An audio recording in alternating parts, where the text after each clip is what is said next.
احباب ذی وقار، عرفہ نویں ذوالحجہ کے دن کو کہا جاتا ہے۔ یہ عربی زبان کا لفظ ہے جو کہ مادہ عین را فا سے بنایا گیا ہے۔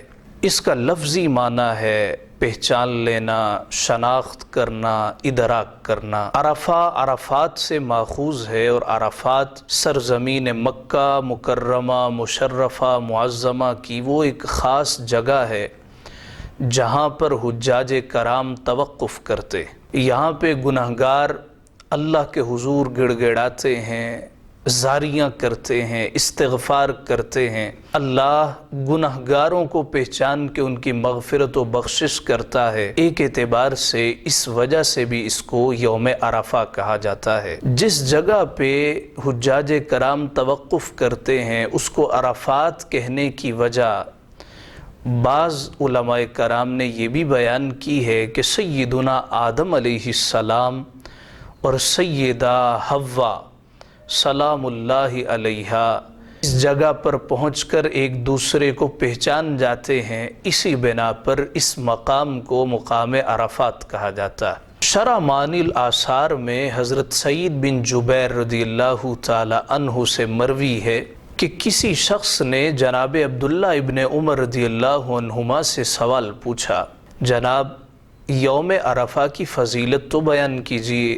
تو جناب ابن عمر رضی اللہ عنہما اسے کہنے لگے، ہم جناب رسالت مآب صلی اللہ علیہ وآلہ وسلم کے زمانہ اقدس میں یوم عرفہ کا روزہ رکھتے تھے، اور ایک روزے کو 2 سال کے روزوں کے برابر شمار کیا کرتے تھے۔ بیہقی نے شعب الایمان میں ایک حدیث پاک نقل کی ہے، جناب رسالت مآب صلی اللہ علیہ وآلہ وسلم نے ارشاد فرمایا، جو شخص یوم عرفہ کو اپنی زبان کی، اپنے کانوں کی اور آنکھوں کی حفاظت کرتا ہے، اللہ رب العزت اس سال کے عرفہ سے آئندہ آنے والے عرفہ کے دن تک اس کی مغفرت کرتا، اس کو حفاظت میں لیتا ہے اور اس کے گناہوں کو معاف فرما دیتا۔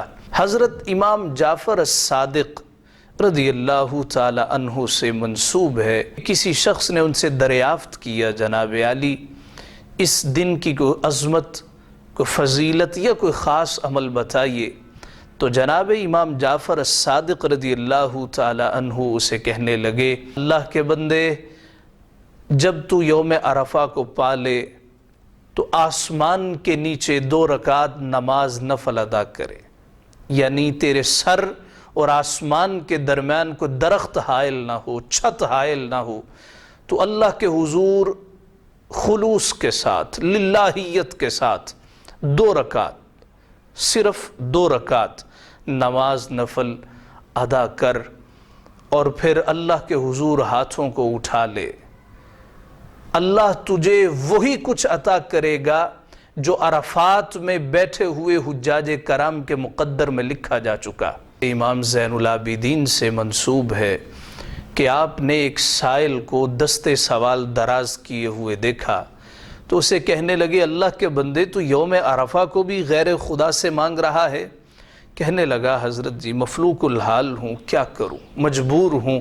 آپ فرمانے لگے، آج تو وہ بابرکت دن ہے، اللہ کی رحمت سے امید واثق ہے، ماؤں کی رحموں میں موجود بچوں کو بھی نیک بختی سے مالا مال کر دے گا، ان کو بھی سعید کر دے گا، بدبخت ہوں گے تو بختوں والا کر دے گا۔ احباب ذی وقار، یوم عرفہ 9 ذوالحجہ کا دن ہے۔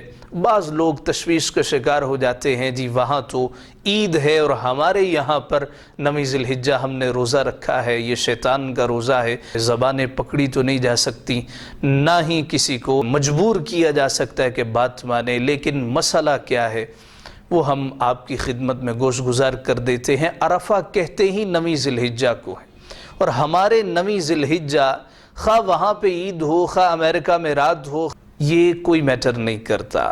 ہمارے ہاں ہمارا مطلع کہ جب چاند نظر آیا ہے اسی سے دن شمار کیے جائیں گے، جب 9 ذوالحجہ ہوگی تب ہی روزہ رکھا جائے گا، اس لیے کہ روزہ رویت کے ساتھ ہوتا ہے، چاند دیکھ کر روزہ رکھا جاتا ہے۔ خاص اعمال کیا ہیں؟